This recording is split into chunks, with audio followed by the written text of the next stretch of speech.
I think working 4 hours a week is for suckers. I don't want to work 4 hours a week. I don't even want to work 4 hours a month.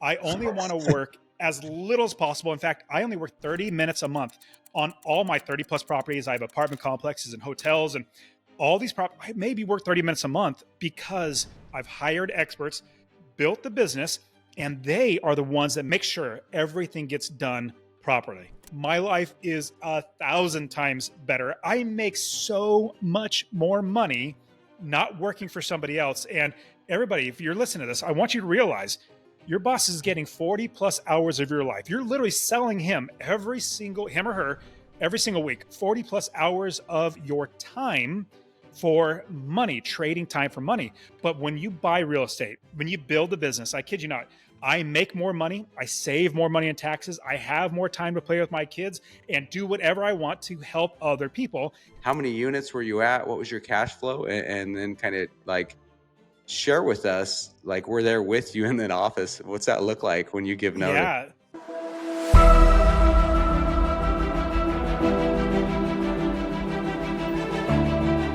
All right. Welcome, everybody. Welcome to the King Show podcast. I have got a guy today for you that I'm interviewing that might be the most successfully unemployed guy I know, right? I love when I see you wear that shirt. I absolutely love that shirt. This guy went from being a W-2 employee to being a full-time investor to being a really well-known influencer and trusted educator in the real estate investing industry. So I'm excited to introduce you to my buddy, Dustin Heiner. Hey, Dustin, how you doing? Hey, Travis, thank you so much for having me on the show. Yeah, I didn't start being a real estate investor, wasn't born into it or anything like that. But after I realized that real estate's the right way to go to get financial freedom, literally changed my life. And now, I don't work a job. I used to tell people I was retired, but then I realized that people didn't understand what that meant. So I started telling everybody I'm successfully unemployed, basically found a way to provide for Yeah. myself and my family without working a dead end job or that just over broke job. But then, now I get on podcasts and talk to great people like you. So thank you so much for having me on the show. Yeah, absolutely. Well, I love that I love the successfully unemployed. I'll also tell you this, that after I went full-time, full-time investor, there was a time where I'm like, well, we really had our systems dialed in, and I was like working 12 to 15 hours a week, and we're making really good money, 150, 200K a year. I had it systematized, and I'm like, I could probably like go back and get a easy remote job and double dip, right? And then I reached out to a company, and this guy says, dude, you don't know? He says, you're unemployable. He's like, your former employer reached out to everybody and said, no, man, the way you quit, the way you walked out, Wow. you're unemployable. So I might get a shirt that says unemployable.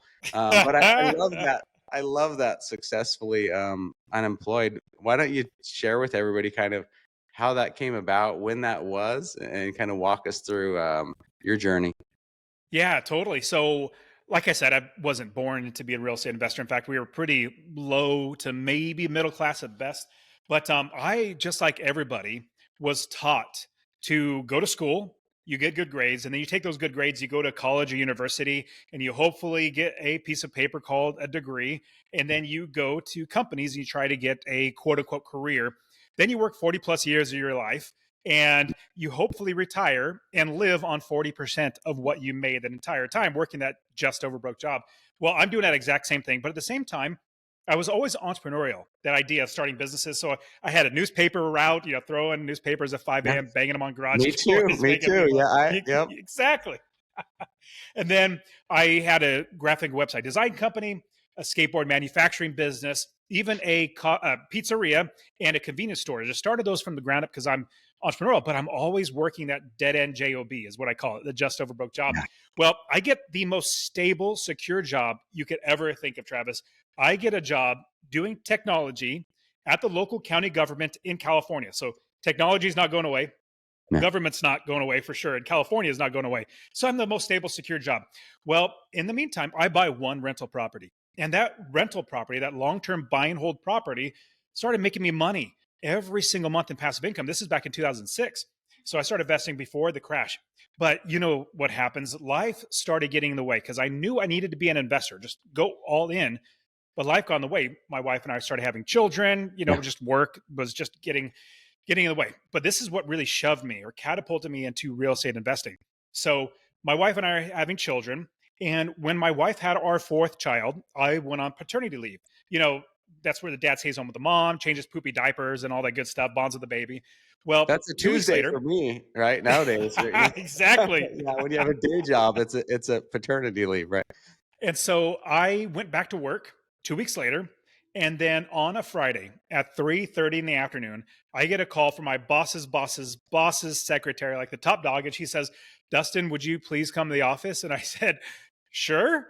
And then I paused for a second. After I hung up, I said, why in the world are they calling me to the office? Like, this isn't normal. And I've seen plenty of movies.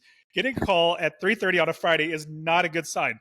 So I immediately was started thinking about my job. And 2 or 3 months before I went on paternity leave, there was some rumors, there's some rumblings going on that there could potentially be layoffs in the county. And I realized, I saw it. No, there's no way. I shook it off. I said, I've got What great year is this? seniority, 2009 to into 10. It was right after the crash of 2008. Okay, yeah, go So ahead. Yeah. yeah.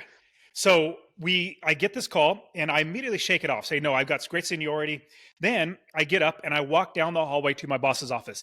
And as I'm walking down the office to the hallway, even though it's a short hallway, it feels like it gets longer and longer and longer. And it feels like my feet become lead bricks because the weight of potentially losing my job is crushing down on me. Well, I get down the hallway and I turn the corner and I see my boss's door. His door's closed, and I see his secretary there, super sweet, nice old lady. She says, Dustin, would you please have a seat? And she's kind of sheepishly grinning at me, trying to console me with her eyes because she knows everything about Yeah, what's she going knows on. I what's know going nothing. on. She does. So I take my seat and I start thinking about my life. I started thinking this whole plan that I was told, that we're all told, that if I lose my job right now, did I just waste my life doing this? And then I thought, oh my goodness, we just had our fourth child. If I can't, if I don't have money to feed my family, does that make me a failure as a father? No, does that make me a failure as a husband, as a man trying to provide for his family? Well, as I'm sitting there, my hands get all clammy, my forehead gets all sweaty because the nerves are just crushing me. Oh Well, the yeah. door to my boss's office opens up, and out walks a coworker of mine with a piece of paper in her hands. She is noticeably distraught, noticeably upset. She's not necessarily crying, but you could tell her world has been rocked. She walks by me, and my boss says, Dustin, would you please come in the office? Well, I get up and I walk into the office and I get laid off. And remember, this is the government. Nobody gets fired or laid off from the government, but I did. And this is the reason why I tell the story. So I take that layoff notice and I go back and I sit down at my desk and I realize two things sitting right there. Well, number one, I need to get another job. I need to be able to provide for my family. So I was really blessed, praise the Lord, to find another job in the same county. Another department wasn't having those issues. So check, got that. But the second thing, sitting in that chair, I realize that I need to make sure that this never, ever happens to me again. I need to Amen. make sure Yeah. that nobody has the ability to take away my ability to feed my family. So right then and there, even though I knew I needed to be invested, but life got in the way, I said, no longer will I ever let life get in the way. So right then and there, I said, whenever anybody tells me or asks me the question, what do you do? I would normally reply, my job. I work for the county Right. doing technology. I will now always reply, I am an investor. Even though 100% of my money comes from my job, that's Yeah. now my part-time job.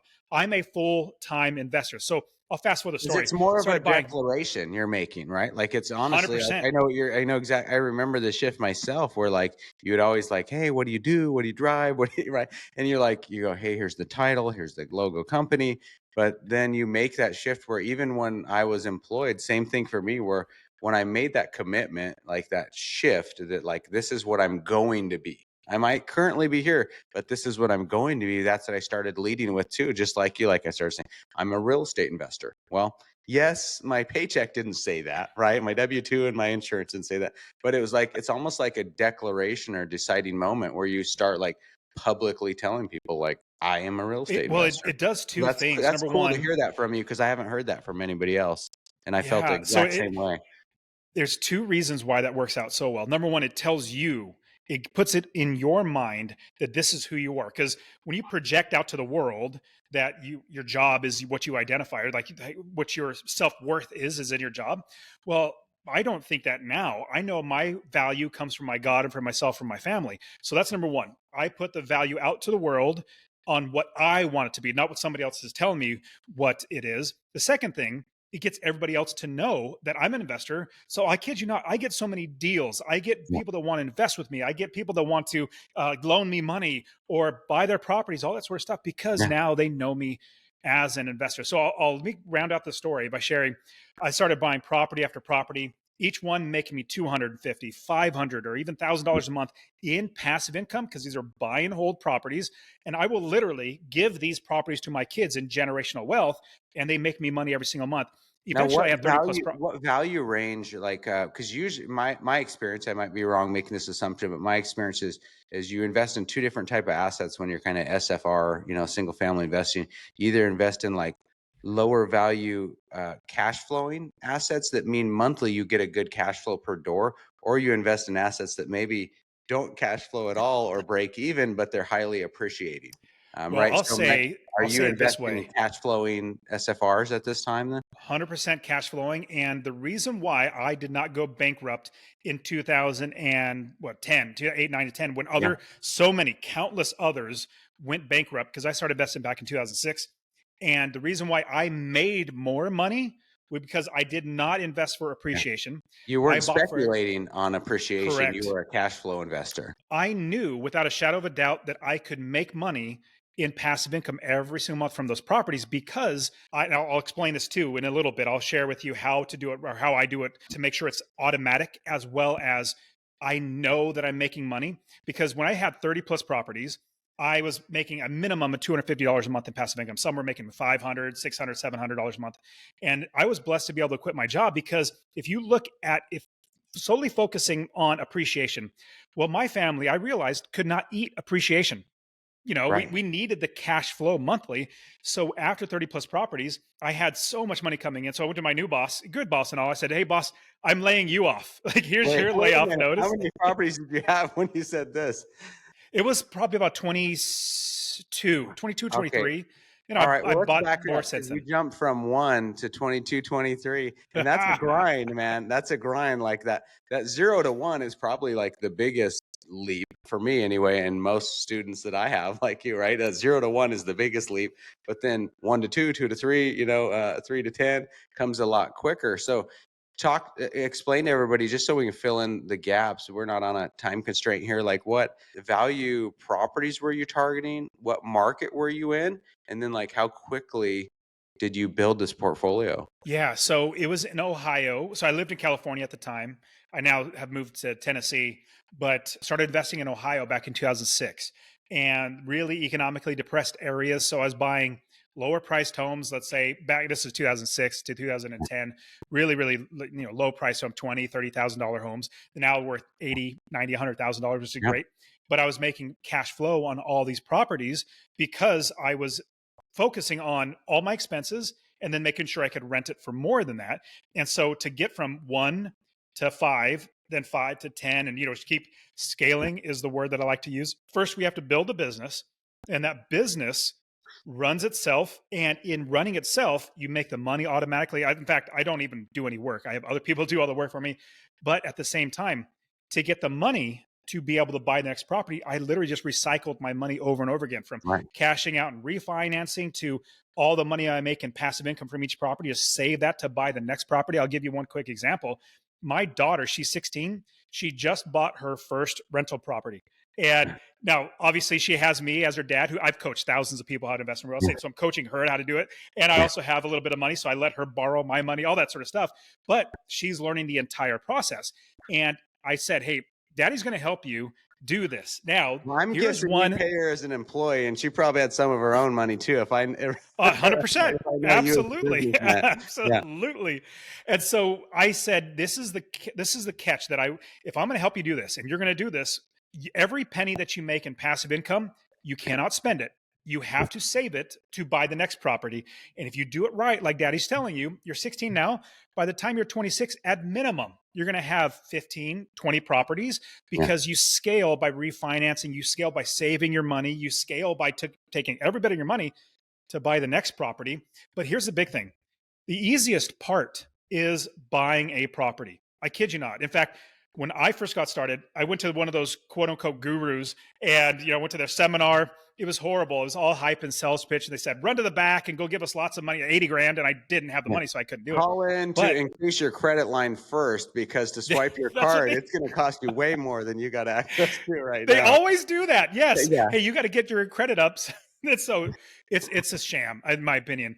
But I did exactly what they told me, bought my first property. Because remember, that's the easiest part. The hard part is building the business first. And that's what I'm teaching my daughter as all my students. But what happened was I followed those quote unquote gurus back in 2006. My property manager that I got when I first bought that property started stealing from me within 6 months. It was horrible because I had no clue what I was doing. I just bought a property. Well, if you do it that way, you now have a liability as opposed to an asset. And what I do and how I realized that I could do this over and over again. In fact, I invest in 5 different states now, and all these different states, I build a new business in every state that makes me money. And the quick way to help you to explain that is actually, let me give you an example. So a convenience store, you know what a convenience store, candy bars and soda machines and all that good stuff. Well, you do not sign a lease on the locations, open the doors and set a box of candy bars in there on the ground. You wouldn't do that because you go out of business in 2 seconds. But what you would do is you'd build the business first. You get the gondolas, those shelving units, all the candy bars go on, the countertops, cold storage, bank accounts, cash registers, insurance, employees, everything in the business before you buy any inventory. Same thing with real estate investing. We build the entire business, get everybody working for us, experts in the area that we're investing, and then we buy a property that's a piece of inventory. And here's the greatest part about all this. I am not the expert. In fact, I have coached, like I said, almost thousands of students now. They say, hey, Dustin, you're the expert in this city because you invest there. Tell me about it. I said, no. I'm not the expert. I don't want to be the expert.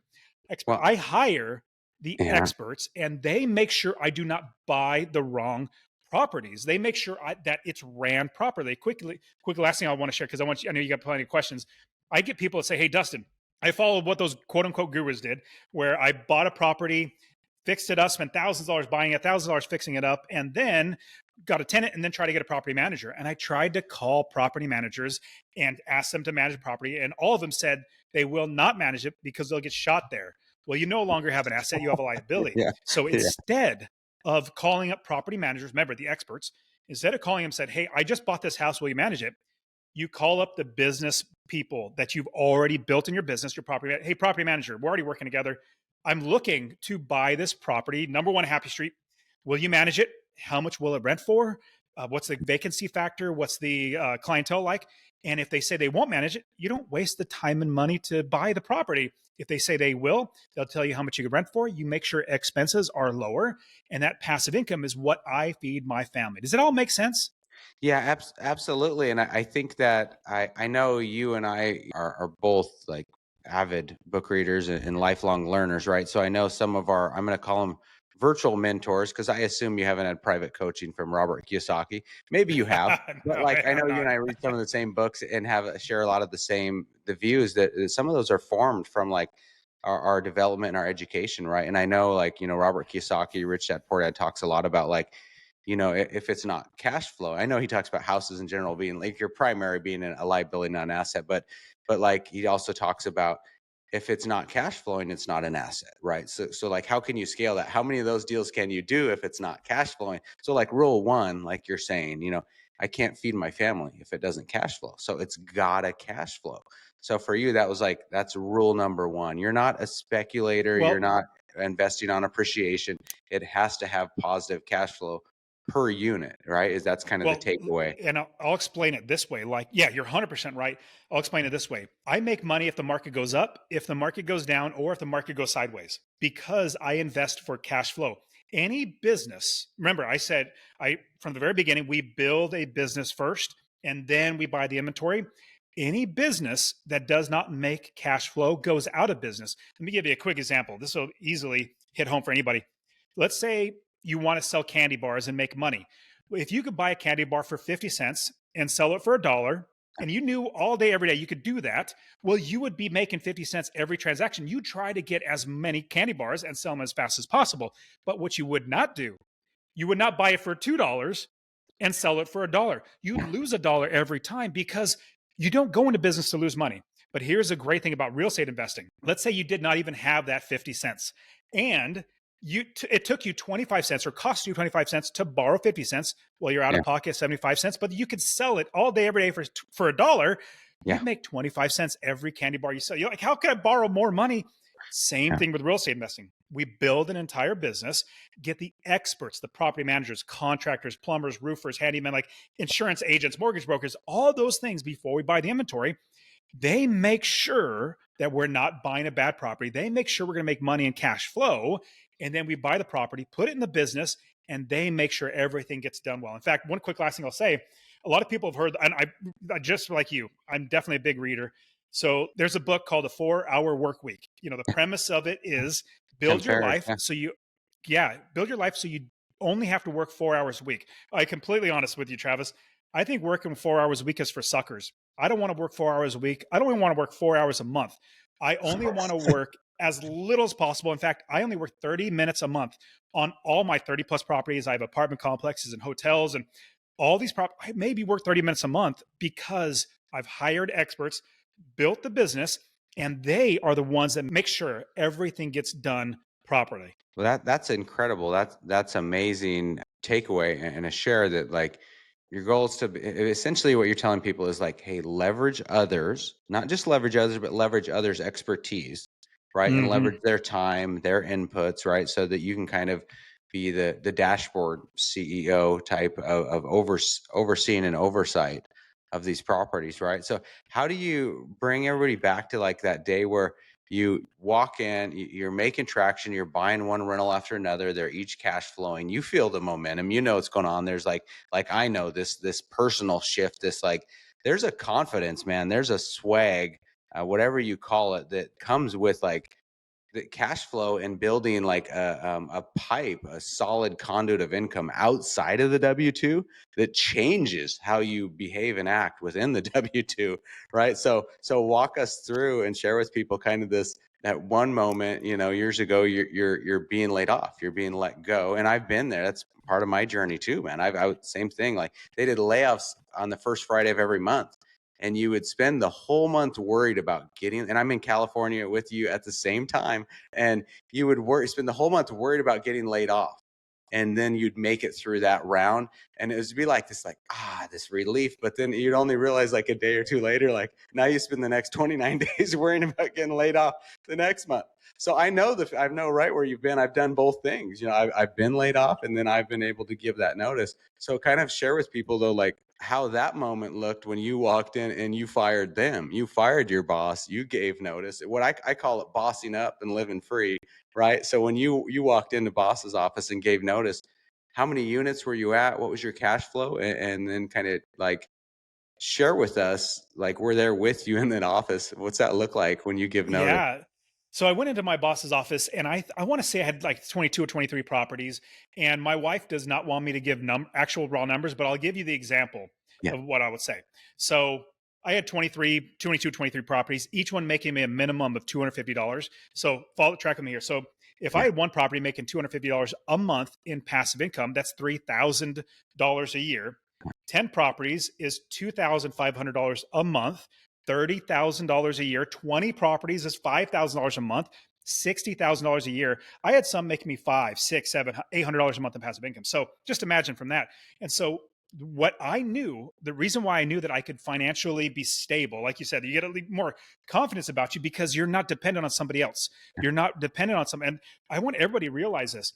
You are worth so much more than anybody could ever pay you. As soon as I realized that myself, that helped me be on site. Oh my goodness, like nobody's going to pay me what I'm worth. And this is how everybody, you're going to know your boss is paying you just enough to keep you working without quitting, but not so much money it takes money out of their pocket. If they paid you what you're worth, they go broke.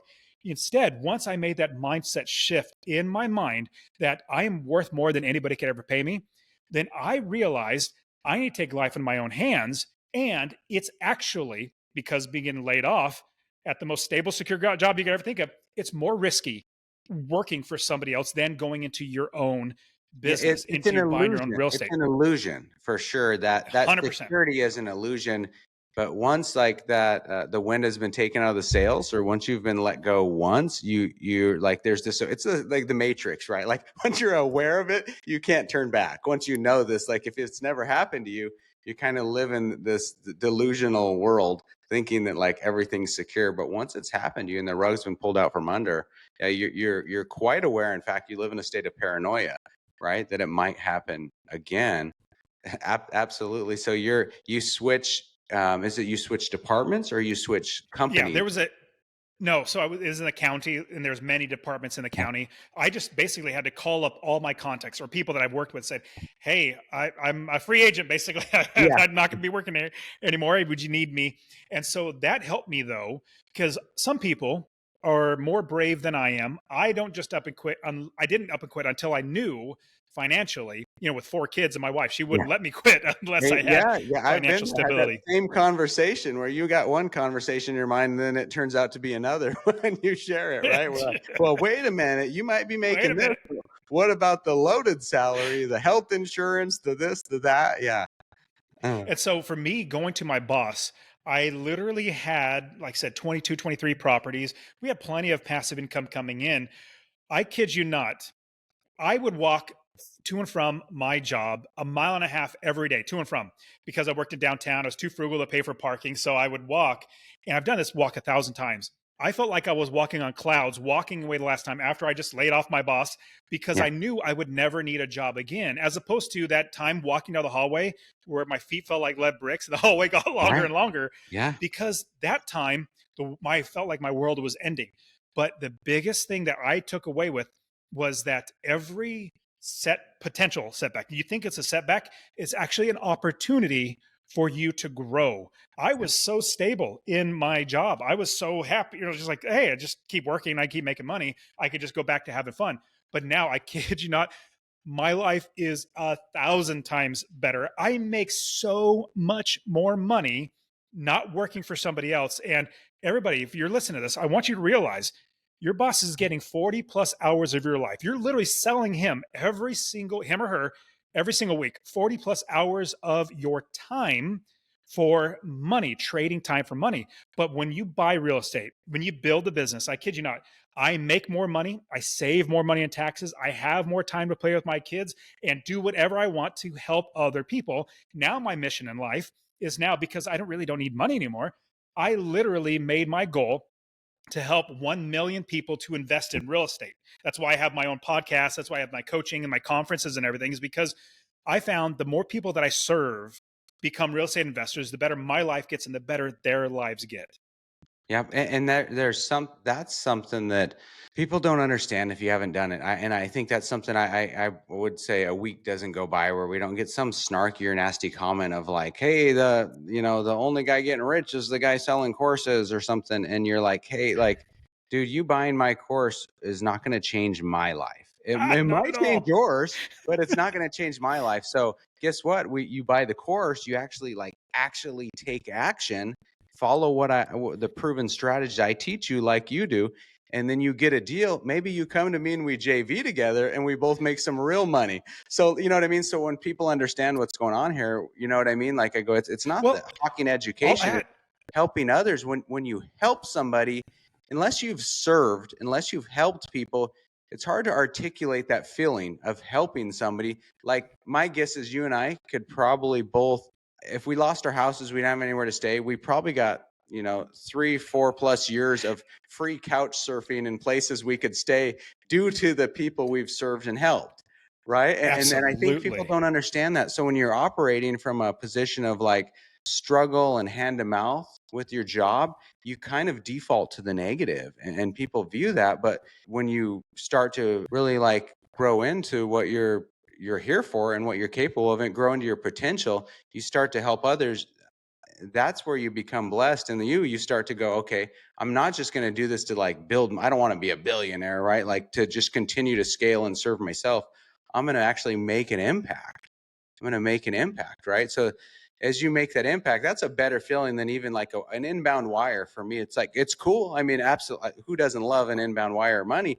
But the difference between me getting an inbound wire for 20, 30 grand and a student Dude, I'll tell you, probably like you, I'm more excited for them because I Well, know how they well, feel and I get to be a part of it. So you let make me that let me shift. say, You make that shift, right? From like investor to educator and helping others. Tell us kind of that like evolution of starting to help others. yeah, the best thing is when you serve others, you get fulfillment. And I'll say it this way, just like you just said, when I bought my first property, I didn't feel fulfilled. I felt like it was an accomplishment. When I bought my 10th or 20th or quit my job, it wasn't fulfillment. I felt like I needed another one, but it felt like a great accomplishment. It was good. Don't get me wrong, it was good. Yeah. When I became financially free, great accomplishment. When I helped my first student many years ago, five, 10, no, like I've been doing it for 10 years now. My first student 10 years ago, buy the first property, I felt like top of the world. I felt Yeah. like I was fulfilled because I helped another human being get what they want. And every single time one of my students buys their first property, their 10th property, or become financially independent and quit their job, I feel so much more fulfillment in doing that. And when you're, like you said, hand to mouth, you're working a job, the just over broke job, you're literally trying to scrape by and you can't focus on other people because you have to focus on yourself. As Yeah. soon as you're able to focus on others, I kid you not, your life gets so much better. I make so much more money now that I serve so many people. And I do want to touch on when I serve people, their lives change. I got so many students and so many people that come to my conferences to listen to the podcast say, Dustin, thank you so much for changing my life. And I am so much better off. I'm just so amazed. But contrast that to the people, like you said, that say, well, hey, this guy's just selling courses or he's selling this Yeah. or selling that. I'm like, I 100% agree. There are lots of people out there, especially on social media now, that only like they say that they do it, investing or whatever it is their course they're selling, but that's how they make their money as a course. I'm not saying that there aren't people like that, but I know Travis and myself, we're investors. I literally do this because it's fun for me to help Well, people. and I also And think that perspective comes from where you're at in life. You don't have that perspective when you're on this side of the fence and you're living life in abundance and you're an investor and you're accomplishing things. It's when you're kind of like you're disgruntled, you're unhappy with where you're at in life, and you tend to default to the negative and be skeptical of others, right? And you yeah, don't see what's going it's on, right? it's either abundance or scarcity. So you and I see things through abundance because we see how many great things are out there. But when somebody's working at job, they're operating out of scarcity. I was there. Don't get me wrong. Yeah, I'm not pointing a finger. 100% there. But when you're operating out of scarcity, you really are looking at negatives when you should be thinking, instead of thinking the world's out to get you and keep you down, think the world's out to help me. If you change your framework to where you're now yeah, thinking that, opportunities come. But one quick thing that I want to say is that when you change your focus from focusing on yourself to somebody else, you get more fulfillment in life. And if you start thinking, hey, somebody like Dustin or somebody like Travis, they have a wife, they have a kids, they have family. And somebody will say, well, Dustin, why don't you just give away your coaching for free? And I asked my wife that once, and she said, no, if you're going to give away your time, just stay here, help homeschool the kids, just be around the family. Why would you just give it away for free? Just like if I went to a tile, somebody who does lace tile for work, hey, come work in my house for free. They're like, no, I get paid for this. But here's the quick last thing I'll share. If somebody ever has a thought, well, man, I have to pay for this course. Like, no, everything's online for free. You can find it. But what we've done is we've simplified it. We've given you all of our pain points so you don't have to follow through them. But then if you think of how much you spend on a university or college, 50, 60, 100 grand on college, where you get a piece of paper, that's all you get. Or like, shoot, work with us. You're going to make so much more money and it's going to be a fraction of the cost. And so you're not against paying for education or paying for coaching. yeah. You just need to realize that coaching or like college education gets you a piece of paper. But if you work with Travis, he's going to help you buy land. He's going to help you get wealth, and he's going to get you wealthy Well, and because nobody, you it's put interesting too, yourself out there. when somebody goes to college, like they go, hey, here's what I'm majoring in. I've never heard Mhm. anybody go like, are you going to place me? What's the placement? What's my internship? What's my starting salary? Like show me previous students and their placements and their success, right? So people will shell out like 40 grand a year or something for college for 4 years with no idea what's on the other side. But then if they're like truly investing in themselves, for somebody that's like aggregated and curated like a course, like a grant or something. They got all these questions. So it's kind of just that contrarian thing, right? Like that, like you're not It's just going a to the brick mindset and mortar shift. college. It's a mindset Yep. shift. And like you said, that advice of like go to school, get a good job. Like I think that's great advice. I just think it's for a different era or age than we Oh, live in totally. now. So I think it's like Let me add that it was for a different era, but for a nefarious, in my opinion, era. You had people like Rockefeller, you had Ford, like they needed industrial age, employees. right? Like, yeah, it's They industrial needed age advice. employees, a cog in a machine. You do this and you sell me your time and I'll give you money. He never, like before the industrial age, people had their own businesses. They had their own farms. They did everything on their own. But when people started like, oh, why do you just tell me what to do and I make money? No, no, no. You don't make money. You are selling your time and the one commodity. And Travis, you and I both get it. Like we now have more money than time. Our time is being taken up. When you realize that your time is the most valuable resource you can ever spend, you can never make, earn, or create any more time, it is always going away. And I kid you not, Warren Buffett, one of the richest men in the history of the world, he will literally give you all of his money, businesses, and everything if he could trade you your age. Like if he became 30 Yeah. years old and you became 89, which is what Yeah. his age is, he would do that in a heartbeat. So if you realize your time is what's the most important thing in your life, you're going to say, hey, Travis, you can fast track me instead of me taking 10 years to be build where I do it all on my own, take me 10 years to get to where you are. How about you help me in 2, 3, or 4 years where it gets done faster? In fact, my students, like it took me 9 years to become financially independent.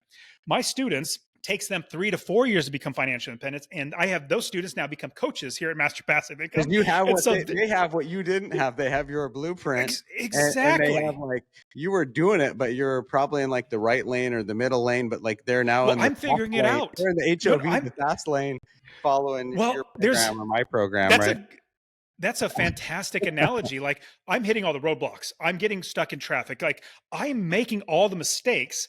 It took me 9 years to get past. So I've literally okay. If somebody says, "Well, hey, Dustin, your coaching's like say random $5,000." Well, that's a lot of money. I'm like, I would give $5,000 for 5 years of my life back because I spent 30, 40, $50,000 doing it the wrong way, making mistakes, losing money, and spending time. I'd much rather spend that money because time is the thing you can't get back. But if you spend that money, you can make more money. It's all just a mindset, a reframing, a mindset shift. It is. It really is like a mindset shift. Like you said, though, where you fulfillment, right, is different. These other things are like singular accomplishments, milestones along the way in our own journey. But when we see that, I equate it to like, here's an example. I'll go back to, I've got four boys right now. My oldest is 16 at the time this recording. My youngest is 7 months. Okay. And when my oldest, my firstborn, was like 18 months, we're playing in the backyard on this terrible deck that I tried to be a carpenter and build. And anyway, we're playing like little tykes basketball. The kid's 18 months old and like he's really far away from the hoop. He lifts the ball up over his head and he kind of like Shaquille O'Neal or like Craig Hodges style, like chucks it, and it goes in, dude. And like the proud feeling I had in my chest, the excitement I had in my chest exceeded any accomplishment in my entire life. You know what I'm saying? I mean, anything, any professional accomplishment, any title, any promotion, like how I felt about my son making his first basket. That's kind of how like when you're coaching and there's like a student where it's like how you feel for them, you get to share in their first, and that's more exciting than your first, right? So that's something that's hard to explain to people, right? So that's just kind of sharing with me like something I remember that feeling, because like you said, when you start focusing on others, it's kind of like being a parent, man. It's like you're the picture. This is the best way I equate it to, like you're the picture, the focus is on you. When you become a parent, unless you're narcissistic, like you become the frame. You know what I mean? You're the frame, and the family is the picture. The kids are the picture, and you're the frame supporting it. And I love that for me because comfortable, because it took all the focus off me. When I'm no longer the picture, and mom, dad, everybody else isn't like judging me and where I'm at, right? Like they're now focusing on my kids, the family. That's more comfortable for me, and I felt more comfortable too, like being that frame, that supportive role, and seeing them. And I think it's similar, like with coaching and helping others and see them succeed. So bring people, let's fast forward into, so you start, what I know is, you can correct me, but Master Passive Income, right, is your educational wing or your educational Hmm. brand. Walk people through how you onboard, how you help, where's the on-ramp, and how do Yeah. you help people? Yeah. So I started teaching friends and family members after I quit my job because they were asking me the question, well, how can I do it too? And so I just started helping people. And two things, I realized I enjoyed it. It was a lot of fun teaching them. Number two, I had a lot of extra free time because I wasn't working a job. And so fast forward, after helping so many people, I realized there's got to be a better way to get more people to invest in real estate because it was just fun for me to do this. So fast forward, started the podcast, the Master Passive Income podcast. Literally 90% just a solo show of me teaching how I invest and how to invest. And on top of that, started coaching people because they said, "Hey, the podcast is not enough. We want your time. Like, Yeah, walk us through it." I can't see where to click. So I can't see where to click my mouse on your podcast, right? Like, you got to screen share and help me out here.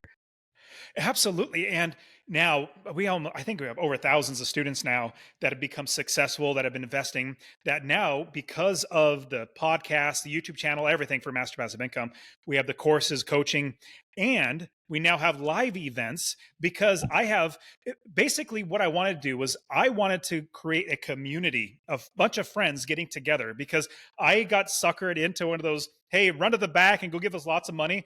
And I hated that. I wanted an event that I can go to and enjoy by connecting with other people, meeting expert investors. I know Travis, you came and spoke at the event, but the Real Estate Wealth Builders Conference Yeah. is what we have. And it's annually, and it all goes together to help me reach my purpose in life. The driving force, the mission in life is to help 1 million people to invest in real estate. Because if it's land investing, short-term properties, apartment complexes, storage facilities, whatever it might be, it's all great types of investing. You just need to be around the right people that help you to do it right. Like if somebody comes to me, hey, Dustin, I need to learn about land investing. I'm like, great, go work with Travis. Like that's You absolutely got the to right way to find go. your Just tribe, right? You find there's like an 100%. umbrella of real estate investing, and then inside this umbrella is all these little different niches and sub niches and avenues, right, of where you can get there. Well, but we're going to talk about Rubicon. I want to talk about that, but before that, let's talk about Master Passive Income, because like you have standalone self-paced courses. I think you Yeah. have, you tell everybody, I think you have group coaching. I know you have one-on-one coaching, right? Why don't you kind of So explain to people how you help students? yeah, it started with the courses, but I kid you not, Travis, I got so bored of just selling courses because I wasn't seeing people's life change. I mean, people we were selling courses, we were fine, but I wasn't really touching. And so I was honestly really close to quitting Master Passive Income because it was boring. Like if I'm going to do this, I'm not going to be connected with people. Let me just go off and do my own thing with, invest in real estate. But what I did was I created a way for me to connect with my students. So I created the membership, the called the and tribe. It's funny you use the word tribe, but the Master Passive Income tribe. It's all of us Yeah. that want to be connected. So it's the group coaching where I get with my students, so I get to see where they're at, help them reach past there. So they have the courses easily, but they also have access to me. We also have the one-on-one coaching. In fact, my students who have been successful, who have 10, 20 properties, are financially independent now, are now coaches here at Master Passive Right. Income because Yeah. they say, hey, Dustin, I see the value of what you're doing. I see the vision of helping people. I want to be a part of that. So we've got, I don't know, 4 coaches now that are just coaching people how to invest Well, in real estate and the because cool I thing, I'm going to have the sneak value this of in. helping people. I'm going to sneak this in. I'll let you pick back up. Is that here's the crazy thing about like when you start coaching, you might start with just the intent of helping people. But here's what I learned how it makes you better as an investor. I was only in like 2 or 3 states, 2 or 3. I was in 3 states myself when I started coaching. And then we started a funding company. Like we had to fund deals in markets I hadn't been in. When I started coaching, I had to coach people in states I hadn't been in. I'm in 29 states and I'm current. You know what I mean? So like you're saying, when you're coaches, you start teaching it. Sometimes when we just do something, and I can attest to this because when I brought my wife into the business, she was like, where's the checklist? Where's the SOP? And I'm like, well, it's all up here, right? She's like, no, that doesn't work for me, right? So same thing when you start coaching people, they go, where's the template? Where's the script? And it forces you to build processes that are repeatable, right? So as people start coaching, the byproduct out of it is, man, you sharpen the sword and you actually become a better investor, because it's one thing to be a doer. It's another to have to teach it and explain it, because you get challenging questions that force you to fill in your gaps of knowledge, or actually like just clarify and document things, right? So your coaches are probably becoming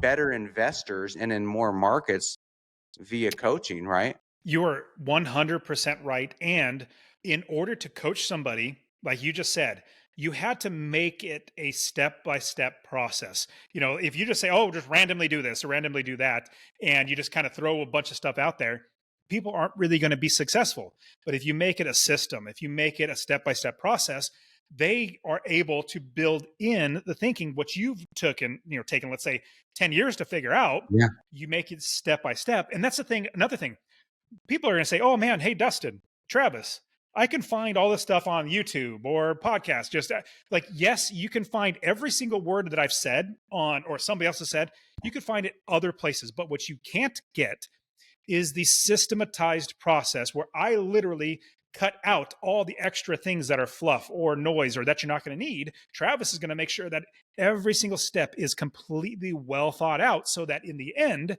you're not just guessing. You're going to know for certain that this is the right process to go through. Well, and we have a student who recently actually he did a podcast tour himself, where a student of ours who he made 300 grand his first year, and that's one of those where you go like, hey, this is the disclaimer, not everybody's going to make that, right? But let's say you only made 70,000, right? Not 300,000. But my point is, like, you could learn it all on YouTube, and let's say it takes you 9 months or a year for free, and you got it for free, and you didn't have to spend, I don't know, $1,000 on a course or 10 grand on coaching or whatever you're paying. But like, what if that just cost you 70 grand, 100 grand, in this guy's case, 300 grand in profits, because you had that cost mentality. You're like, I'm saving on the course, but you missed out on your first year of making all this money actually investing. But it's a cost mentality. And I was there, man. When I started, I was in the same spot, right? So I get it. I understand it, but it's hindsight for me. I did the same thing. The first 9 months was YouTube University, duct taping everything together that's fragmented and trying to build myself a course. Okay. So, but each of these things I'll share with people, kind of like peek behind the curtains, or like the work involved. Like, we just say these things. Hey, I built a course. Hey, I built a community. Like, these are heavy lifts, guys and gals. Like, these are heavy lifts on our part. And these are like conversations in the household. These are things that like take up so much inputs and so much time. And quite honestly, like, you make way more money just investing than going through all this process of building this out, right? Yeah. I could have just done some more deals, but it is such a process and a heavy lift to build a quality course, a quality community, a quality coaching program. And it's also that same leap of faith of doing your first real estate deal. It's the same thing of like moving from being a solo investor to like being a public figure, an educator, right? So that's part of the entrepreneurial journey, that's one, is starting that. And then two, the next one where you've taken it to another level. It's a good segue into Rubicon too, is like, you go, okay, all right, I'm a successful investor. I've systematized it. I'm teaching others via courses and coaching, but like, you know what? I still got to be growing and pushing the limits and pushing myself. I want to do a big old conference, an in-person conference with some big name keynote speakers, and round up all these people. Talk to us about Rubicon and how the kind of the birth of Rubicon, how you thought that up, and then how you brought it to life. Because I mean, that's a big, right? That's a big, it sure is. And when I created the Real Estate Wealth Builders Conference, Rubicon, was because my students, all of the people that we get on Zoom calls with, they said, hey, we want to get together. We want to meet in person. I said, that's a great idea, but let me see if I could create something a little bigger. And so I started calling all my friends up, and the podcasters, other influencers that do real estate, all types of asset classes, said, hey, this is my vision. I want to create one large community of real estate investors and have one event where we can all come together. And they all said yes. And so in 2022, we had our first event. It was tremendous. And every year now we do have that over and over again. And the big reason why is because we see that the connecting, the community, the people working together and getting around people like you or the other experts who are already coaching or doing this, it helps them get past the roadblocks or the analysis paralysis, but basically helps them to realize there are other people out there that want to be with you, want to help you. Because I know personally, where I physically live, I don't know anybody else that invests in real estate. I literally don't. I had to create something like this to get around other people. And when you're around other people, that helps you to get past your own limiting your beliefs, your own limiting roadblocks that you put in front of yourself so that you can become successful because you see what they're doing. You're like, man, I now have friends. In fact, I have so many people. It's so great that people come away from the conference, from REWBCON, where they actually become friends and they still mastermind together, still hang out together, Yeah. still talk together after the event. Yeah, the logistics though of that, of putting something like that Oh, on, it's crazy. that's a lot to take on when I mean, you just flat out don't have to do it, right? Like you Well, could sit back and be that dashboard well, CEO well, and for work with it me, working for you, right? for the conference, I thought like it was like a couple weeks ago. I thought it would be so much easier if I could just go back to just investing in real estate. It's so investing in real estate is so easy. I've done it so many times. I coach so many people Yeah. now. In fact, I just bought 2 single-family homes a couple weeks ago. Bought them and making I think $300 or $400 a month in passive income, maybe 500 from each property. But that's so easy. It was so simple. I bought a 355 unit apartment complex in May of last year. So simple, so easy. The conference, the getting people together, the logistics of having 40 plus speakers, hundreds and hundreds of investors coming as sponsors, and it's so much work. And I'm like, oh, if I just go back to It's so investing. true though. Like once we crack the code on making money, I'm not gonna say it's easy, but like it's not foreign. We just demystify it. We understand how to do it. We know how to do it. It's easier, right? It's easy relative to making an impact. Making an impact in other people's life it requires a lot, right? A lot of usually time in almost every situation, not just money, but time, right? And that's what you're doing. When you make an impact, it's going to require something of you. You don't passively make people. There's passive investing. There's not, as far as I know, there's not like passive impactors. Like if you make an impact in somebody's life, it's almost always because you've got all these time inputs involved in the project or directly in them, right? And that's what it Absolutely. is And that's, together. But and let me share an example though, real quick for you of how it makes an impact. Okay, you asked me to speak. I spoke in St. Louis at REWBCON. It was a informative, like informational presentation, kind of like, hey, here's what I do within land. Here's how I do it a little different. I wrote a book called The Land Investor's Playbook. I shared like my plays within the Land Investor's Playbook. Didn't pitch anything, didn't sell anything, just showed up, spoke, mingled with people, right? Came home. A month or so later, I had a gal sign up for my group coaching. I didn't know at the time she was at REWBCON. And then after we do group coaching, she says, hey, I'd like to hire you for one-on-one coaching. We start doing one-on-one coaching. Okay. She just got her first deal under contract, and it was a buy for 40. It's 2 side-by-side lots and actually in Tennessee. 2 side-by-side lots. It's a buy for 40. The agent says, let's list for 80. Okay. So, you know what I mean? We got some realtor fees, we got, commissions, all this, but let's say it's like a 30 grand net or something, right? There's an example of somebody who wasn't even aware of land, wasn't on their radar. They just went to REWBCON. They went in, walked, watched me give a presentation.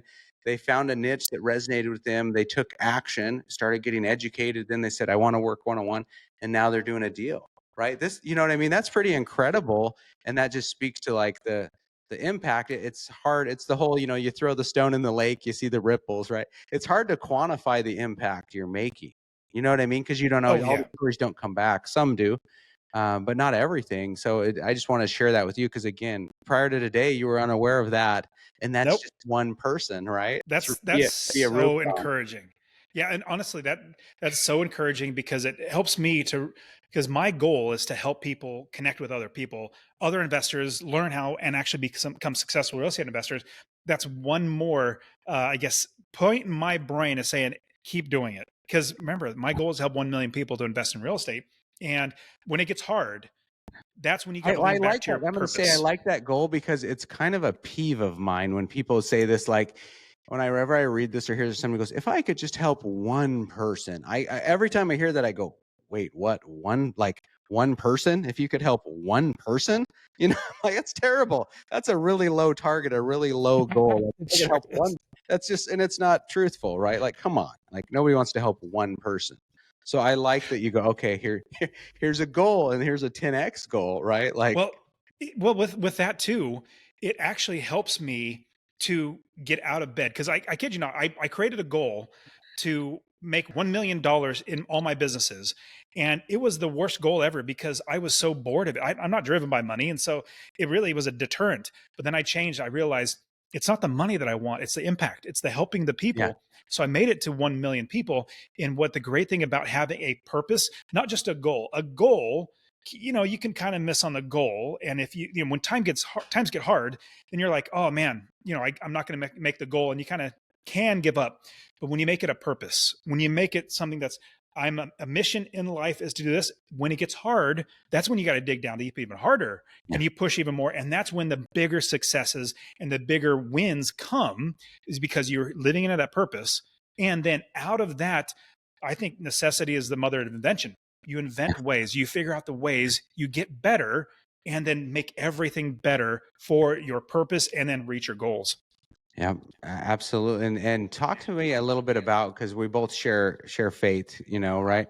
What role does like your Christian faith play in your mission, in your purpose? Kind of like how is that woven into what you do as an investor or how you live your life? Because for me, obviously, it's a big part of it. I tend to, and I think I'm just like overly aware of it. I tend to try to not like lead with it because I never want to be like, oh, that was the hook. But like I'm hopeful that like as I work with people, like maybe we share a faith or maybe they start to want to learn more about it, right? But at the same time, there's kind of like almost a built-in instant trust when you go, oh wow, we share a faith. We're not just both like in this tribe of real estate or within our asset class, but we also share a faith. It's a pretty cool connection, right? It But I think 100% is. In fact, I would think that's got to play a role in why you like to serve others. But I'll let you kind of in your own words share with people what role your faith plays. Because I know you're a big family guy, but I also know you're a faith-driven investor. absolutely. And so I'll jump right to the point, or the reasoning why I do this. All of my businesses, from the real estate investing I do to Master Passive Income, the Real Estate Wealth Builders Conference, the monthly meetups that we have, it's all a means to an end of sharing people the gospel of Jesus Christ. That's literally the means to the end. And in fact, at the end of REWBCON, the Real Estate Wealth Builders Conference, I tell everybody, I said, hey, we worked hard these last 3 days, entire days working together, connecting so we can build wealth. But we know that you can't take any of this wealth when you die. So think about where you're going to be going. And then I literally share the gospel. And so for me, when I was actually starting the Master Passive Income podcast, and I was praying and I said, hey, Lord, how should I focus my, being a Christ follower? Should I just completely go away from it? What should I do? And I felt the Lord shared, speaking to my conscience, saying, just act like yourself. Yeah. Speak like yourself. When I say, oh yeah, praise the Lord, this happened, that's how I talk. That's just what so don't go away from that. And another thing is, I don't want you, feeling Lord sharing my conscience, I don't want you to commercialize my son, Christ, Right. or his bride. Like, oh, build wealth for God. I've heard people say things like that. It makes me cringe because you're just like, hey, God doesn't need your wealth, but what he Yeah. wants is you.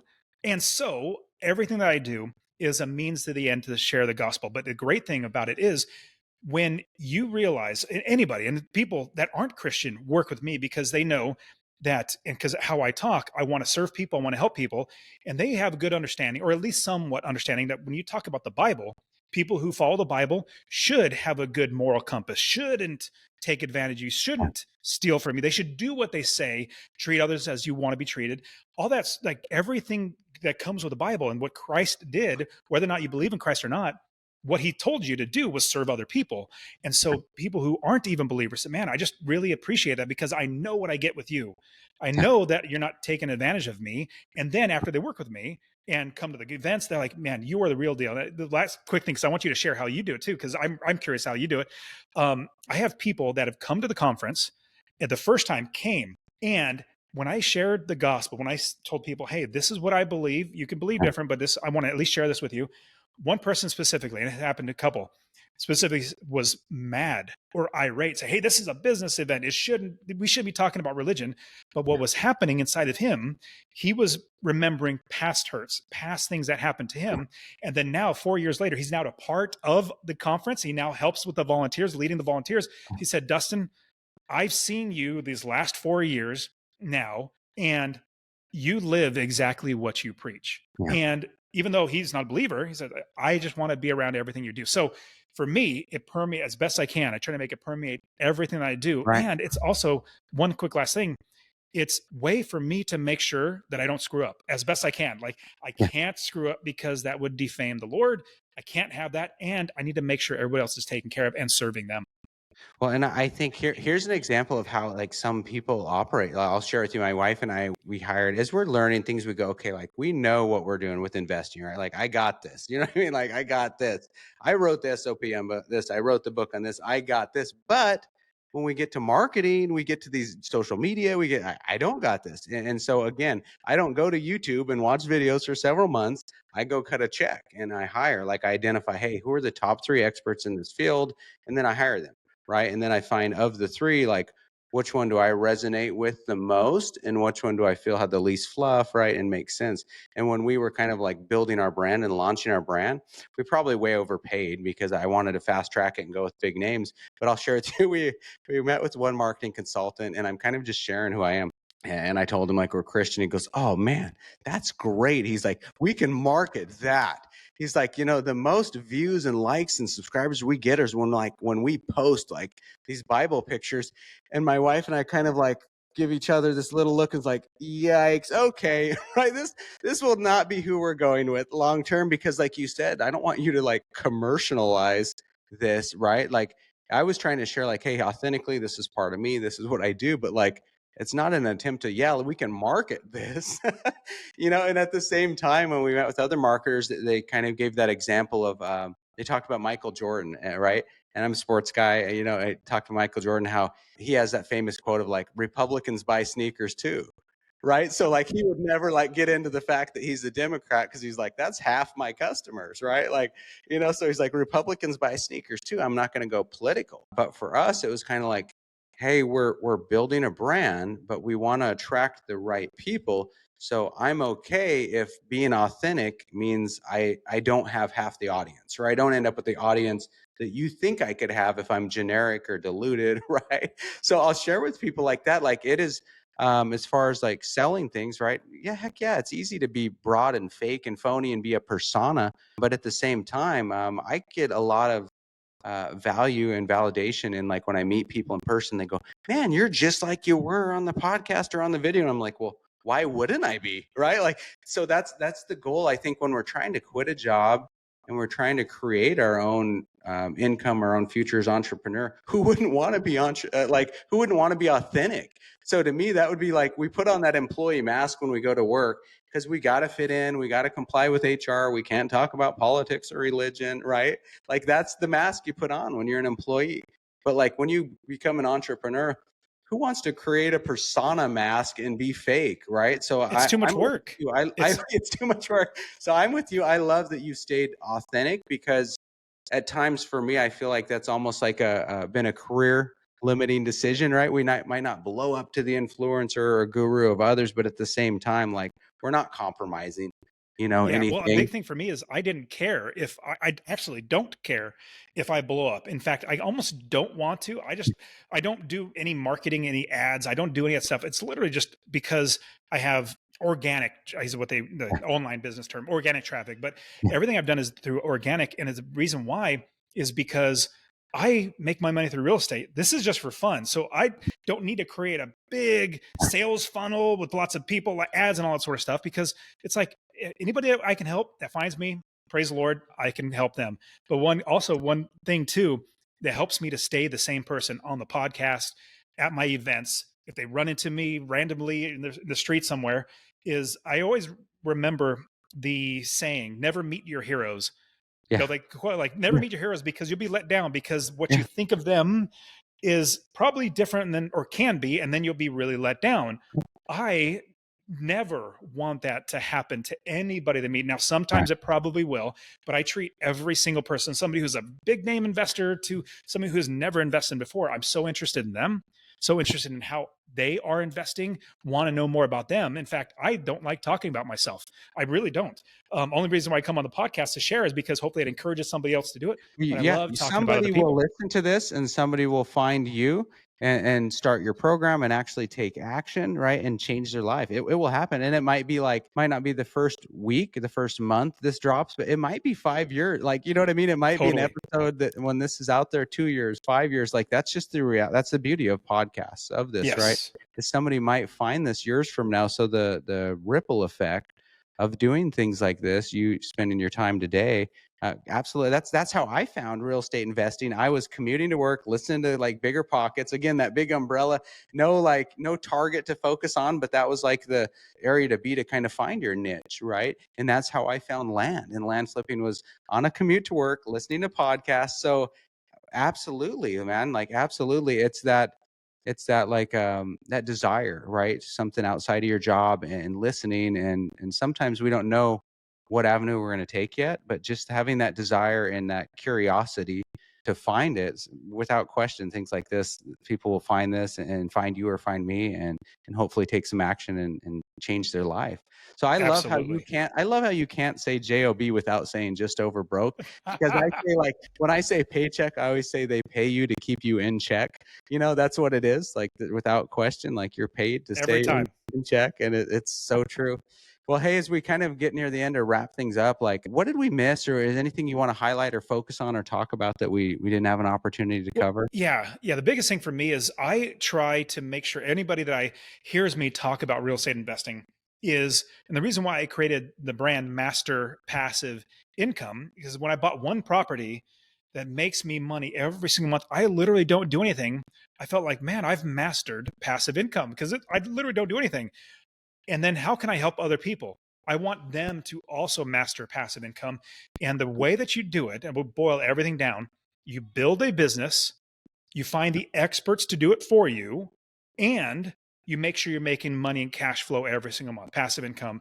And so if you have, honestly, that as well as any business, if it's single family homes, if it's Airbnb, land investing, apartment complex, or you're selling candy bars, if you follow this mentality, is that you're always going to be making money. You hire the experts to do the work for you and you build the business first, you're going to be successful, because the companies that go bankrupt, the ones that went bankrupt that were real estate investors back in 2008, I saw a lot of them go under. I was worried, but I made more money because sadly people lost their homes, but that turned them into renters, which made my rents go up. Yeah. And I saw so many people go bankrupt.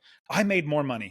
And so if you, with any business that you have, from real estate investing to, in a normal brick and mortar business or online business, if you're making sure you're focusing on getting the right people, do the work for you, creating passive income or cash flow, and providing a service. One quick last thing. My properties are a great service to, I'm not a slumlord. I have good properties that people want to rent. And so every bit of my, like I said from the beginning, or my businesses, real estate, conferences, coaching, is a means to an end to share the gospel. And so I need to make, as best as I can, the best service to everybody else. Yeah, and the reality, you're providing clean, affordable, safe housing, right? And that's what people understand when you've grown up, like, if you've grown up modest like I have, right? Where there's a massive, demographic of people who are hardworking, good people that are kind of at that price point where they're not ready to buy yet. They're not ready to be homeowners, right? But they've got stable jobs, they're hardworking, they got good jobs, and they need a safe, clean place to live, right? So that's never going to go out of style, right? So being in that asset class makes a lot of sense. And the beauty of it is you kind of, through a global pandemic and a surge in appreciation at every price point, I would think, although you're not a speculative investor, you're a cash flow investor. I gotta think with the pandemic, that your properties, your rents, and the values of your properties, your portfolio had to take, your net worth and portfolio had to take a huge leap Oh, totally. forward. Well, 2018, 2021. everything. Like if you don't wait to buy real estate, you buy real estate and then you wait. Yep. Over time, it's always going to go up.